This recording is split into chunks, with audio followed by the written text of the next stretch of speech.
سالار سجل کو جھوٹ بول کے اپنے ساتھ اسلام آباد میٹنگ کے لیے لے جاتا ہے۔ اسے کہتا ہے کہ پاشا انکل کی طرف سے آرڈر ہے کہ تمہارا میٹنگ میں شامل ہونا ضروری ہے۔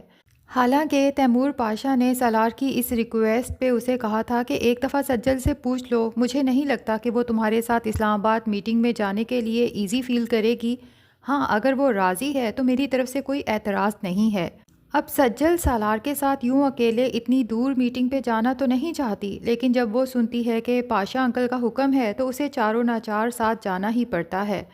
اب سجل تابش کو تو سچائی بتا دیتی ہے کہ میٹنگ میں صرف سالار اور میں جا رہے ہیں، لیکن اپنی ماں سے جھوٹ بولتی ہے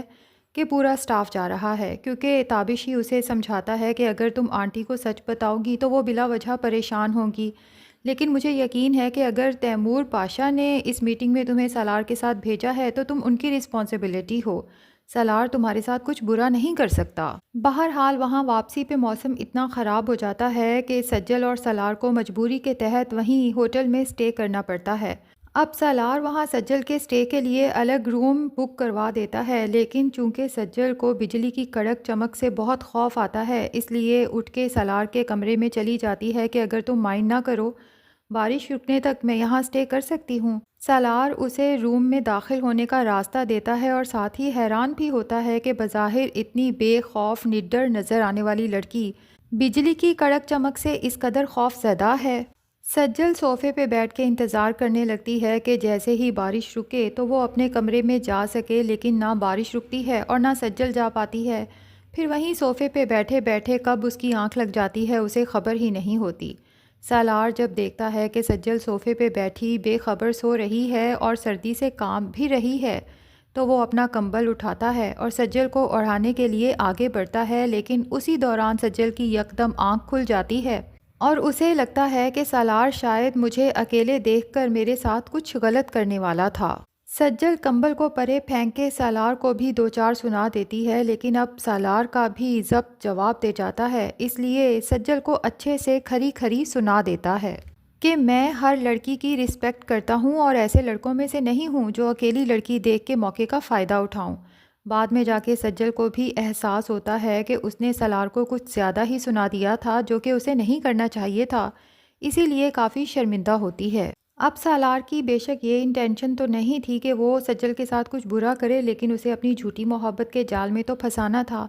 تو وہ اپنی پلاننگ کے مطابق اپنے موڈ کو آف رکھتا ہے تاکہ سجل کو مزید احساس ندامت ہو کہ اس نے نہ صرف میری نیت پہ غلط شک کیا بلکہ مجھے بہت غلط سلط بھی کہا۔ اس کے باوجود بھی سجل کی کیئر بھی کرتا ہے، اسے گھر تک ڈراپ کر کے جاتا ہے، اور اتفاق سے رمشا اپنی گاڑی میں گزرتے ہوئے سجل اور سالار کو ایک ہی گاڑی میں دیکھ لیتی ہے تو اس کے تو جیسے ہوش ہی اڑ جاتے ہیں کہ ایک طرف یہ سالار مجھے لفٹ تک نہیں کراتا اور دوسری طرف اس سجل کے ساتھ ایک ہی گاڑی میں گھر تک لفٹ دے رہا ہے۔ اب سجل گھر کے سامنے گاڑی سے اترتے ہوئے سالار کے ساتھ اچھے موڈ میں بات کرنے کی کوشش کرتی ہے، لیکن وہ چپ ہی رہتا ہے۔ رمشا جو گھر پہلے ہی پہنچ چکی تھی سجل کے انتظار میں ہوتی ہے کہ جیسے ہی وہ گھر میں داخل ہو ذرا میں اس کی خبر لے سکوں، اور جیسے ہی سجل گھر میں داخل ہوتی ہے رمشا تو اس کے سر پہ سوار ہو جاتی ہے کہ تم نے امی سے اور ہم سے یہ بات کیوں چھپائی کہ تم سالار کے ساتھ اسلام آباد میٹنگ کے لیے جا رہی ہو؟ اتنی بڑی بات تم نے امی سے چھپا لی؟ جس پہ سجل بھی اسے منہ توڑ جواب دیتے ہوئے کہتی ہے کہ رمشا تمہارے لیے یہ بڑی بات ہوگی، میرے لیے یہ کوئی بہت بڑی بات نہیں ہے۔ رمشا جب غصے سے اپنی ماں کی طرف دیکھتی ہے کہ یہی سجل کو کچھ کہیں گی تو رابعہ بھی سجل کو کچھ بھی نہیں کہتی، کیونکہ اسے اب سجل پہ مکمل اعتماد ہے اور اسے اس بات کا افسوس بھی ہے کہ پہلے بھی رمشا کے بھڑکانے پہ میں نے سجل کے کردار پہ شک کیا اور ابا جی کے مرنے سے پہلے ان سے معافی بھی نہیں مانگ سکی اپنی اتنی بڑی غلطی کی، لیکن رابعہ اب یہ غلطی دوبارہ دہرانا نہیں چاہتی۔ اور دوسری طرف علیزے تابش سے ناراض ہے کیونکہ جب دونوں شاپنگ کے لیے ساتھ گئے تھے تو سجل کا فون آنے پہ تابش علیزے کو شاپنگ پہ اکیلے چھوڑ کے باہر نکل گیا تھا، اور علیزے کو اندازہ ہو گیا تھا کہ تابش کی اسی کزن کی کال ہے جس کی وجہ سے یہ پہلے بھی مجھے اگنور کرتا رہا تھا۔ اسی لیے علیزے اپنی تمام پیمنٹ کرنے کے بعد بنا تابش کو بتائے وہاں سے اپنے گھر پہنچ جاتی ہے۔ تابش بھی بہت شرمندہ ہوتا ہے جب علیزے کہیں نظر نہیں آتی، کیونکہ اس نے تو علیزے سے کہا تھا کہ اس کی آج کی ساری شاپنگ تابش کی طرف سے ہے، اب وہ مسلسل علیزے کو کال کرنے کی کوشش کرتا ہے، لیکن علیزے اپنا فون ہی سوئچ آف کر دیتی ہے اور اپنی دوست کے پاس پہنچ جاتی ہے۔ اس سے جا کے شکایت کرتی ہے کہ تابش نے آج میرے ساتھ پھر وہی کیا، اور اسی لڑکی کی وجہ سے۔ میں تو اب پتہ چلا کے ہی رہوں گی کہ آخر یہ لڑکی ہے کون جو تابش کی زندگی میں میرے سے زیادہ اہمیت رکھتی ہے۔ اور ادھر رمشا ہے جو گھر جاتے ساتھ ہی بنا نوک کیے غصے میں سالار کے کمرے میں گھستی چلی جاتی ہے۔ سالار جو گہری نیند سو رہا تھا، یوں اچانک دروازہ کھلنے سے اس کی آنکھ کھل جاتی ہے، اور جب اپنے بیڈ کے اوپر رمشا کو بیٹھے دیکھتا ہے تو اس کے تو اوسان خطا ہو جاتے ہیں کہ یہ میرے کمرے میں کیا کر رہی ہے۔ جبکہ رمشا سالار سے کہنا شروع کر دیتی ہے کہ سالار، میں تمہارے بغیر نہیں جی سکتی، میں تم سے بہت محبت کرتی ہوں، پلیز مجھ سے شادی کر لو۔ سالار کو تو شدید غصہ آتا ہے اور رمشا کو اس کی اوقات یاد دلا دیتا ہے کہ بھاڑ میں گئی تم اور تمہاری محبت، میرا معیار ابھی اتنا نہیں گرا کہ میں تمہارے جیسی لڑکی سے شادی کرنے کے بارے میں سوچوں گا۔ اور پھر مزید انسلٹ کرتے ہوئے رمشا کو بازو سے پکڑتا ہے، کھینچتے ہوئے اپنے کمرے سے باہر پھینکتا ہے اور دروازہ اندر سے لاک کر لیتا ہے۔ رمشا کو شدید ذلت کا احساس تو ہوتا ہے، لیکن چونکہ رمشا ایک ڈھیٹ لڑکی ہے اس لیے فیصلہ کر لیتی ہے کہ میں بھی اب وہی کھیل کھیلوں گی جو علیزے نے تابش کو حاصل کرنے کے لیے کھیلا تھا۔